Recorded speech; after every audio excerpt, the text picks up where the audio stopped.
Karoline Leavitt had faced legal battles that would make any lawyer shudder. But that morning, as she walked through the doors of Judge Victor Langston's courtroom, she sensed something was different. Langston was no ordinary judge. Known for his sharp temper and disdain for lawyers who dared to defy him, he ruled his court like a dictator. And Karoline knew that what was about to unfold would not be just a hearing. It would be a full-blown duel. The case was explosive. A wealthy businessman was being accused of embezzling public funds to fund his own ventures. The evidence was overwhelming, and Karoline had spent weeks preparing an impeccable argument. But it seemed that Judge Langston was not interested in justice. He had his own agenda. As Karoline took her place at the prosecution table, the courtroom fell into a tense silence. Judge Langston, without even looking up at her, slowly leafed through a file, as if to make his contempt clear. The atmosphere was suffocating. Then, without looking directly at Karoline, he finally broke the silence. "Miss Levitt," he said, his voice dripping with sarcasm, "I hope that, at least today, you have prepared something worth my time. Or should we skip straight to the part where you bore the court with your assumptions?" Muffled laughter came from the back of the courtroom, especially from the defense team. Karoline sensed the tension in the air, but she refused to react. Her face remained impassive, but her eyes shone with determination. "With all due respect, Your Honor," she began, her voice steady and unshaken. "The facts speak for themselves. My job here is to ensure that the truth prevails, regardless of your tone of voice." Judge Langston leaned back in his chair, a mocking smile forming on his lips. "Taxpayer dollars? Oh, yes, because I'm sure you're worried about that." But what he didn't know was that in the next few minutes, Karoline would do something that no one in the courtroom expected, and that would completely change the course of this hearing. Karoline Leavitt was not dealing with a frivolous case. With every word Judge Victor Langston said, her jaw clenched, but she kept her tone unwavering and firm. "Respect, Your Honor," she said, with controlled calm. "I would hardly call corruption charges frivolous." For a brief moment, their eyes met, hers, cold and calculating. His were an ocean of contempt. But before she could continue her argument, Langston interrupted her again. "Miss Leavitt, spare me the moralizing. Get to the point. I don't have all day to entertain your arrogance." A murmur ran through the gallery. The courtroom wasn't packed, but the audience was attentive. There was something in the air, a weight of tension. Judges can be difficult, but this felt personal. Karoline took a deep breath, recalibrating.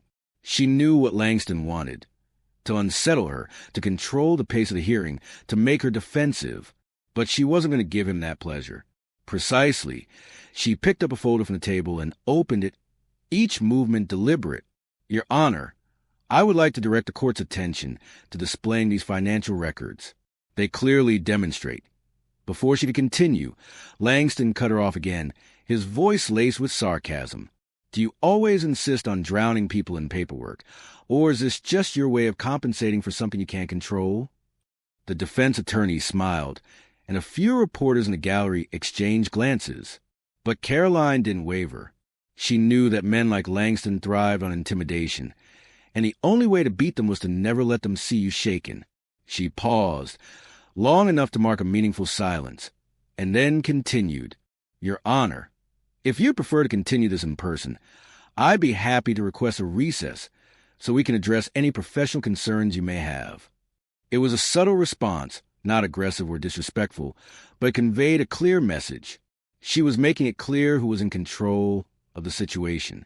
Judge Langston's lips curved slightly, as if he were enjoying the whole thing. But Karoline knew he wasn't just annoyed. He was playing a game, and she was at the center of it. "Oh, I have no concerns, Miss Leavitt," he said, with that biting sarcasm. "I know a weak case when I see one." This time, the reaction wasn't just murmurs. A few gasps escaped the gallery, and someone whispered softly, "That's not how a judge should conduct a hearing." Karoline felt the room shift, the weight of the situation shifting. Looks passed between her and Langston like a tennis match, tense and calculating. She knew he wanted her to lose her composure, wanted her to get into a shouting match. But she wasn't going to fall into that trap. She adjusted her blazer, straightened some papers, and without looking away, she said, her voice firm and clear, I suppose we should let the evidence speak for itself. But as he spoke, she noticed something in Langston's expression. It wasn't just arrogance. It wasn't just condescension. There was something else, a flicker of interest, of something deeper, as if he was more invested in the case than he was letting on. It was at that moment that Karoline knew that Judge Langston wasn't just trying to intimidate her for fun. He had something to hide. But what was it? She'd been in tense hearings before, but this was different. Langston wasn't just presiding over the courtroom. He was playing a game, calculated and strategic. He was trying to undermine her, manipulating the audience, doing everything he could to unsettle her. Karoline felt the weight of his gaze on every word she said. He was waiting for the right moment to strike, watching her every move. His lips curved slightly, his fingers tapping the bench slowly, as if daring her to continue. She wasn't going to give in. Your Honor, she continued without hesitation, these documents show a clear discrepancy in funding allocations. The defendant's company received nearly triple the amount approved in the original budget, and none of it was accounted for in the state's records. She turned her head slightly, her eyes catching sight of the shield outside the room, but her attention was sharp, focused on the courtroom. She gestured toward the projection screen, where the financial statements were being displayed. Now, if you just look here, she began, pointing to the numbers. Langston interrupted her, his voice carrying that smug tone she'd come to know. I really hate to interrupt your presentation, Miss Levitt, but I think we've seen enough numbers for today. Karoline glanced at him, then back at the screen. He wasn't trying to hide it anymore. Your Honor, she said firmly, these numbers are the basis of the case. Langston leaned back in his chair, sneering at her. And yet, I can't see anything that would justify wasting the court's time.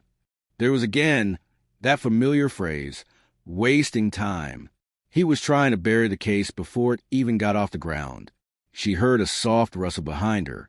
The prosecution team was moving, but Karoline didn't move. She already knew what she needed to do, and Langston wasn't going to win this one. Karoline Leavitt could feel the weight of the room shift. Eyes met in the room, and she knew something was wrong. She gripped her pen tighter, turning the page of her file, trying to maintain her composure. Your Honor, I would like to file a motion. Before she could finish, Langston snapped his fingers, cutting her off. Denied. Karoline looked up, her eyes narrowing in surprise. I haven't even stated the motion yet. Langston leaned forward, bracing his elbows on the bench, and cut her off, his voice dripping with disdain. I can tell you right now that this isn't going anywhere. Let's be honest, Ms. Levitt. This entire case is built on speculation, a little creative accounting, and suddenly you're screaming corruption. The defense attorney, a middle-aged man in a navy blue suit, smirked. He didn't need to say anything. Langston was doing all the work for him. Karoline exhaled slowly, her voice firm but sharp. Your Honor, you're refusing to allow my motion before you've even heard its contents. There was a pause, and then Langston leaned back in his chair, his voice dripping with disdain. I'm refusing to indulge in this circus act any longer. The courtroom, which had previously been tense, was now vibrating with a palpable energy. Eyes darted, heads turned, and even the reporters in the back were scribbling furiously on their notepads. Karoline caught the eye of one of the jurors, a woman in her 50s, in a dark blazer. The woman's brows were furrowed, her lips pressed together. She wasn't the only one who noticed what was happening. Langston's arrogance was drawing attention. Levitt straightened her shoulders, her voice calm but resolute. Very well, Your Honor. Then we will proceed to the next piece of evidence. She turned to the screen, her movements deliberate and unwavering in resolve. She clicked to the next slide. Her voice was firmer now, but with a sharper edge. This document, obtained by subpoena, shows that Miss... She paused, watching Langston's reaction. Something had changed. The judge was no longer leaning back in his chair, nor was he wearing that smug expression. Now his hands were clasped together, and his mouth was set in a thin, hard line. Karoline could tell he was starting to feel the pressure. She stopped, looked at him. The courtroom fell silent. Without saying a word, she set down her papers and took a step toward the bench. The courtroom grew even quieter. sensing the tension in the air. Langston lowered his voice enough so that only she could hear. "I strongly suggest that you reconsider the direction you're taking here, Miss Leavitt." She tilted her head slightly, her voice calm but firm. "Excuse me, am I saying?" He murmured, his tone icy. "Some fights aren't worth having." Karoline let the threat hang in the air between them, in no rush to respond. Slowly, precisely, she leaned a little closer, her words sharp. "I don't scare easily, Judge Langston." A muscle in his jaw twitched, and she turned away, walking back to her desk. But this moment had been more than a simple confrontation. It had been a veiled warning, a threat in disguise, and Karoline knew exactly what was at stake now. Karoline Leavitt knew she was up against something more than just a biased judge. There was something deeper at play, something she couldn't immediately identify, but knew was there.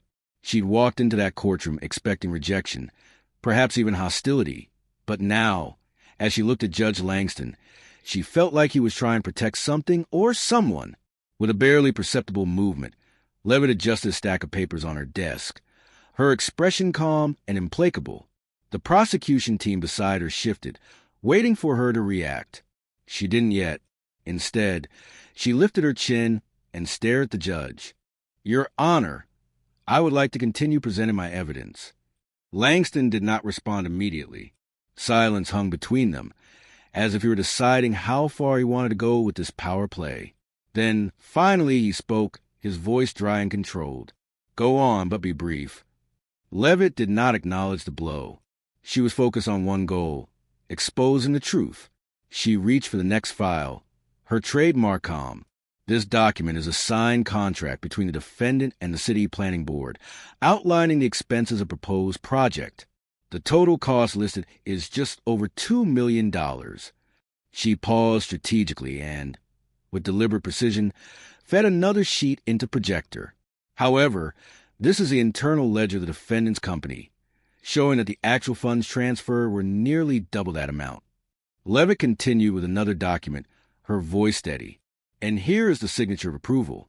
She hesitated for a moment, letting the weight of the moment settle in the air. The entire courtroom did not move. The tension was palpable. The defense's expression hardened, and Langston, for the first time since his arrival, seemed frozen. He no longer wore that smug expression. His face was completely impassive.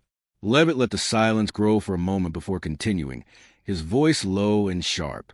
"Would you like to explain why your signature appears on an unauthorized financial transaction involving the defendant?" The entire room seemed riveted to her movement. It was a calculated risk, and though she didn't have the full story, what she did have was enough to undermine Judge Langston's foundation. Finally, Langston moved. He pressed his fingers together, the white knuckles of his hands betraying his growing tension. His voice came out slowly but firmly. "This is inadmissible."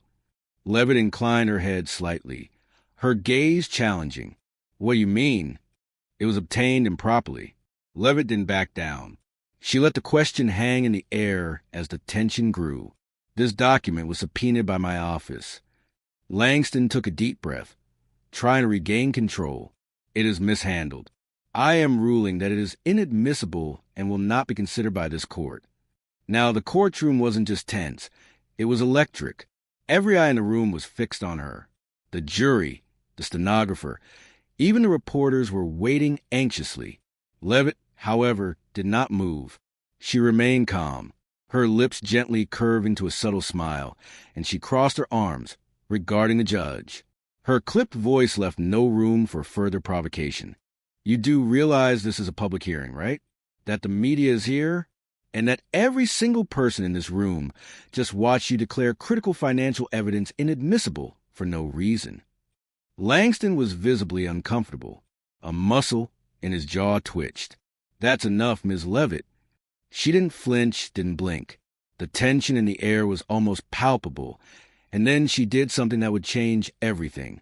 With one meticulous movement, she opened her briefcase, removed a small tape recorder, and placed it on the table. The courtroom fell silent. She pressed the play button. Her low, husky, unmistakable voice filled the room, thick with veiled threat. "Take care of it." "I don't care." The tape crackled. the sharp sound filling the room, and everyone in the courtroom knew this was just the beginning of a war of unimaginable proportions. The courtroom was completely silent, almost suffocating. Judge Langston didn't move, didn't breathe. Karoline Leavitt, on the other hand, didn't look at him. She didn't need to, because now every person in the room knew the truth. The real game was about to begin. The recording ended, leaving behind a heavy void, a silence that weighed like lead. There were no murmurs, no speculation, just a collective, stunned realization. Judge Langston had been caught. Levitt remained impassive, his eyes fixed on the tape recorder, daring him to dispute what had just been revealed. But Langston didn't react. Beside Levitt, the defense attorney finally blinked, his composure failing. The once arrogant smile was replaced by an almost palpable dread. He looked at his client, the wealthy developer who had built an empire on secret deals and political favors. The man was pale, clearly in shock. Langston finally cleared his throat, his voice strained and strained. "Miss Levitt, I don't know where you got this recording, but that's not the question you should be asking." Karoline interrupted him, her voice unwavering. "The real question, Your Honor, is who you're talking to." Her fingers clenched into fists. Langston was losing his composure, and the hearing was beginning to descend into chaos. The entire courtroom was about to fall apart. Levitt remained calm, her response light, and almost amused. "I would say that's clarity. We finally have some transparency in this courtroom." The tension in the room rose to a new level. Levitt let the moment breathe, giving the reaction time to intensify. Then she picked up another document and slid it across the table, her voice firm and clipped. "Your Honor, this is a transcript of a wiretap obtained legally during our investigation." She tapped her finger on the top of the page. "It corroborates everything you just heard on that recording." Langston glanced at the document, but didn't touch it. His breathing grew heavier, more pronounced. Levitt turned slightly, addressing the bailiff. "Officer Reynolds, would you kindly read the highlighted section aloud?" The bailiff hesitated, but took the transcript, his voice steady, though the weight of the words made the room seem even smaller. "We'll take care of her, Levitt. There's nothing solid yet, but if she does, I'll make sure she never sees inside of a courtroom." A sharp gasp came from someone in the gallery. Levitt clasped his hands together, his voice a sharp blade. "I'd like to introduce that into evidence, Your Honor." Langston's eyes flickered toward the side exit, a small movement, but enough for everyone to realize that for the first time, the man who had seemed untouchable was thinking of a way to escape. But it was too late. Motion denied, he barked, his voice high-pitched but with a faint tremor. Levitt raised an eyebrow, his response calm. "Excuse me, this hearing is over." Langston shouted, his voice louder than necessary, as the volume could hide his desperation. "I will not allow." Levitt cut him off, her voice soft but firm. "I wasn't asking for your permission." And then she made the move he'd been waiting for. She turned slowly toward the back of the courtroom and gave a small, subtle nod. A door opened. Footsteps echoed against the polished floor, and then a firm, authoritative voice filled the room. "Judge Victor Langston is under arrest." Gasps erupted from every corner of the courtroom. Reporters scrambled to grab their phones. Cameras clicked frantically, and the jury's mouths dropped open. Even the defendant, the powerful man who had believed this trial would be nothing more than a formality, looked genuinely stunned. Judge Langston didn't turn. He didn't speak. He stood there, staring at a single spot on his bench, as if he could make everything disappear if he simply didn't move. But reality had already caught up with him. Karoline Leavitt remained seated, as two uniformed officers flanked the judge. One reached for Langston's arm. The other pulled out a pair of handcuffs. "This is absurd," Langston muttered, his voice cracking, but the fight was already over. The officer didn't blink. "You have the right to remain silent," the officer said, the authority of his words sealing the fate of the man who had ruled this courtroom for so long. The sound of the handcuffs being snapped shut was deafening, a metallic click that echoed through the room, sealing Langston's fate before the very people he had ruled over. He was now on the other side of the law, his frozen expression The mask of power shattered was the last image that remained of Judge Victor Langston. The courtroom was immersed in a mask of disbelief, the tension exploding into stunned murmurs, a perceptible electricity in the air.